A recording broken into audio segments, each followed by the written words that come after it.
ao a faly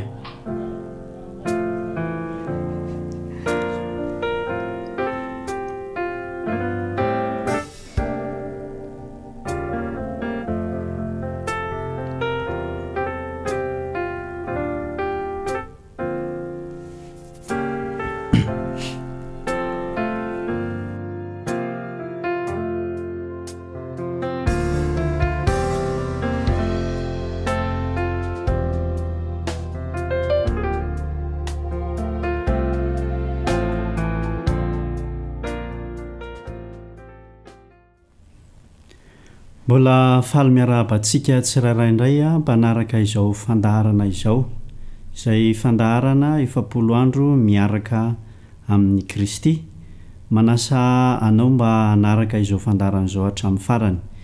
Ny lohahevitra antsika androany a dia mbola ao anatin'ilay lohateny hoe ny tombontsoa azo avy amin'ny fivavahana. Ny tombontsoa azo avy amin'ny fivavahana tapany farany no iarahako aminao amin'ity androany ity. Ka mialohan'ny anoizantsika izao fotoana izao, mialohan'ny anaovantsika famitinana izay voambara ny boky dia andesika hiaraka hivavaka.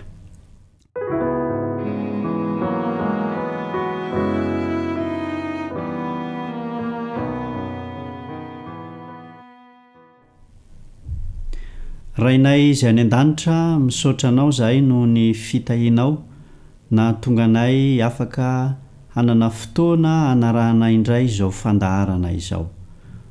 Mangataka ny fanahinao masina hiasa ao anatinay, hiasa amin'ny fo sy ny sainay mba hahatonga anay hahita fifaliana, hahita fitahiana ary fantoka amin'izao fandaharana manokana izao. Voninahitry ny anaranao irery ihany. Ny vavaka dia tononona amin'ny anaran'i Kristy. Amen.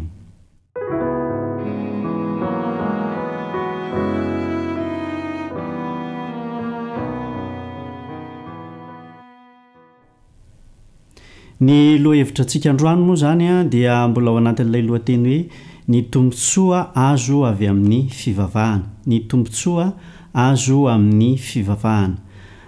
Rehefa nojerentsika ny tamin'ny lasa dia maneho ny fomba fivavahana, ny fomba fifandraisana amin'ny Kristy sy ny atao ao anatin'izany fivavahana izany. Amin'ity tapany farany ity isika dia hijery ireo tombontsoa azo amin'ny fiarahana mivavaka izany. Ny tombontsoa azo amin'ny fiarahana mivavaka.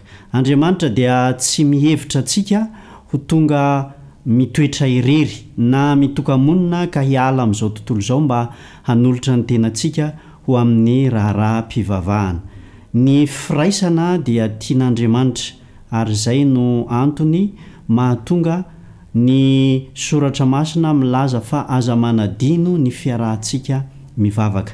Izay miala amin'ny firaisana sy ny fifanerasera amin'ny olona dia miala amin'ny adidy maha-kristianina azy sy ny mitondra ny azo fijaliana izay tokony atao amin'ny kafanampo ho an'ny tompo, izay niasa tamin'ny kafanampo ho antsika dia havery ny votoatin'ny fivavahana sy hanana faniriana hivavaka intsony. Mantiantoka isika raha tsy mikambana hifanatanjaka sy hifampirisika amin'ny fanompoana an'Andriamanitra. Mantiantoka isika amin'ny fikambanantsika kristianina raha tsy mifankatia amin'ny fo. Ny miolon'olona samirery dia tsy manatanteraka ny antony nikasan'Andriamanitra azy. Aza dino fa ny fiarahantsika ety dia efa santatra sahady ny fiarahantsika ho any amin'ilay mandrakizay. Ka ny fahaizantsika miaraka diny ety dia efa manomana sahady ihany koa ny fahaizantsika miaraka any amin'ny fiainana mandrakizay. Ankoatr'izay dia fanamboarana ny fiainantsika, ny toe-tsaina tia fikambanana ao an-tsaintsika dia mahatonga antsika ho tia fatratra ny hafa sady fototry ny fandrosoana sy ny hero antsika amin'ny raharahan'Andriamanitra. Rehefa miaraka zany tsika dia mianatra ny manana toe-tsaina mikambana ary indrindraindrindra ho tia ny hafa ihany koa zany. Raha mety mikambana ny kristianina ka mifampiresaka ny amin'ny fitiavan'Andriamanitra sy amin'ny fahamarinan'ny fanavotana dia ho velombelona ny fanahiny sady hifamelombelona koa izy ireo. Zany hoe ny tavan'ny rahalahy zany dia mandrangitra ny tavan'ny rahalahy, mifanome hery ny mpiara mivavaka, ny mpamonjy fiaraha-mivavaka sy ireo izay mivory hanao fanompo-pivavahana. Ny fanirian'Andriamanitra izany dia ny ahatonga antsika ho ankohonana iray, miara-midera, miara-manompo ary indrindraindrindra mifankatia ao anatin'izany ankohonan'Andriamanitra izany. Ny faharoa manaraka izay dia ilaitsika ao anatin'ny fivoriana, ao anatin'ny vavaka izay iarahantsika ny mihevitra sy miresaka bebe kokoa ny amin'i Jesosy, ary tokony ho kelikely kokoa ny amin'ny tenantsika, dia amin'izay fotoana izay dia ahazo an'i Kristy mifanatrika be lavitra noho izao isika. Ny fanomezana omen'Andriamanitra antsika dia tsy nokasainy hatelintsika na ho amin'ny saintsika fotsiny ihany, ka tsy hananantsika na inona fa natao fahatsiarovana azy lalandava sy hamatotra antsika amin'ny kofehin'ny fitiavany sy ny fankasitrahana hiompana amin'ilay mpanisy soa.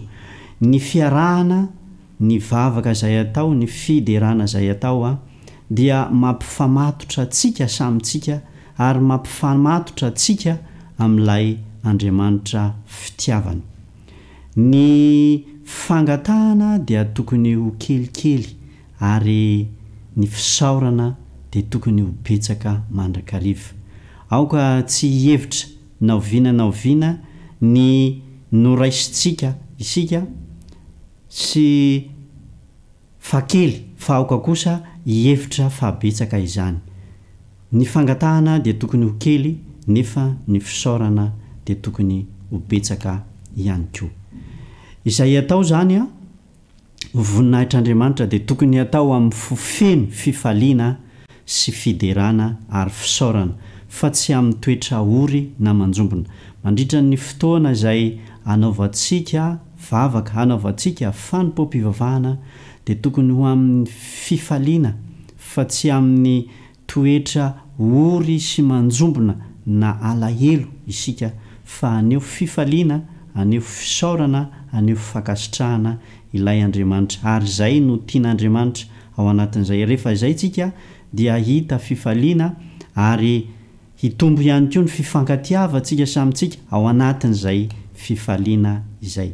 Tokony ho fifaliana ny mivavaka amin'i Jehova sy ny manao ny asany. Tsy tian'Andriamanitra raha ny zanany izay efa nomeny famonjena lehibe no hevitra azy ho toy ny mpampiasa lozabe. Sakaizantsika tsara indrindra Andriamanitra, ary raha mivavaka aminy isika dia manantena ho ao amintsika izany fitahiana sy atondra fampiononana ao antsika ary hameny fifaliana sy fitiavana ny fontsika izany.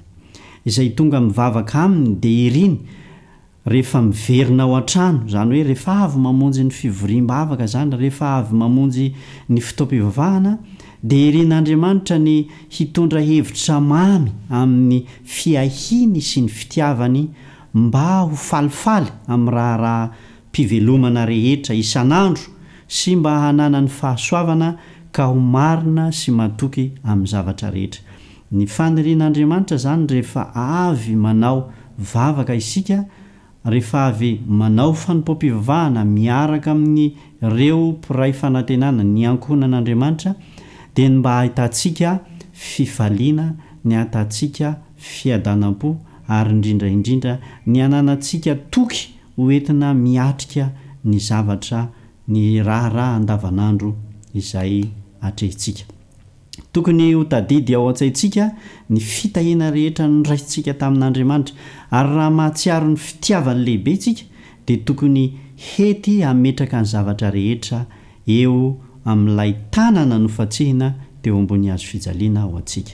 Rehefa mahatsapa zany isika ny fifaliana rehefa mahatsapa ny fitahiana, rehefa mahatsapa ny fitantanan'Andriamanitra tamin'ny lasa amin'izay fotoana izay dia mitombo ny fifaliana, mitombo ny fanantenana, mitombo ny hafanampo ary indrindra mitombo ny fitokisantsika an'Andriamanitra amin'ny ho avy ka dia afaka mametraka eo ampelantanany ny fiainana ho avy sy ny momba antsika rehetra isika amin'ny mpahatokiana. Tombontsoa antsika izany ny mivavaka manokana, tombontsoantsika ho any koa ny miara mivavaka ao anatin'ny ankohonan'Andriamanitra. Ilaintsika ny maneho fisaorana mandrakariva ao anatin'izany atoko miaraka izany, izay manatitra fanatim-pisaorana no manome voninahitra an'Andriamanitra. Ilaintsika ny manome voninahitra an'Andriamanitra dia ny manome fisaorana ary ho azy izany voninahitra izany, ka izany voninahitra izany dia afaka miampita amin'ny hafa ihany koa. Koa dia aoka isika haikeo anoloan'ny mpanao antsika, eo anoloan'ilay Andriamanitra amin'ny fifaliana feno fanajana, mitondra ny fisaorana sy ny feo fiderana. Eto ampamaranana dia tiako ny milaza mamaky ilay tenin'ny Jesosy Kristy izay voasoratra ao amin'ny Lioka 7:20 mikasika ny amin'ny tokony ataontsika amin'ny fivavahana.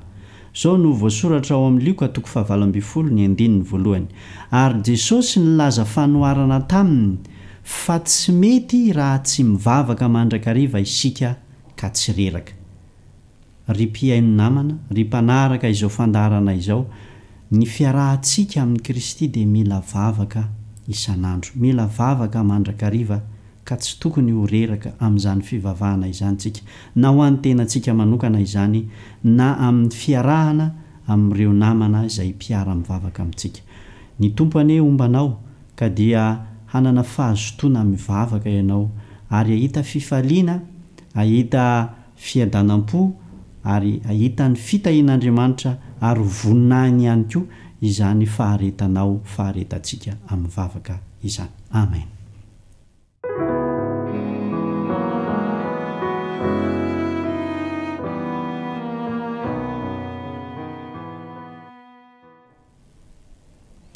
Hivavaka isika.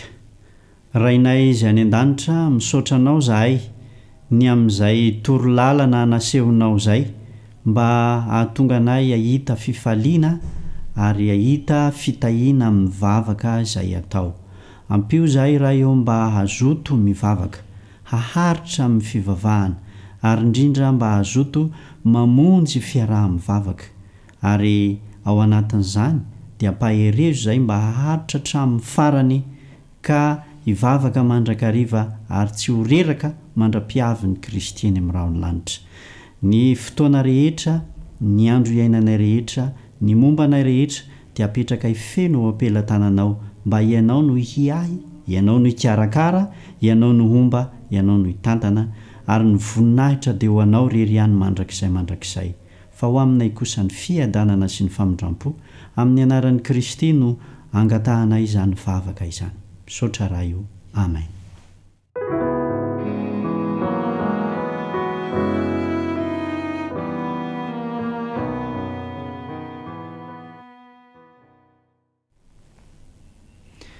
Isaorana anao naharitra hatramin'ny farany tamin'ny alalan'ity fandaharana miaraka amin'ny Kristy ity, ka dia mametraka ny mandra-piaona indray ho amin'ny manaraka izay ho toy n'izao fandaharana izao ary manasa anao mba ho hanaraka izany amin'ny fotoana izay efa nifametrahantsika tahaka izao. Veloma tompoko.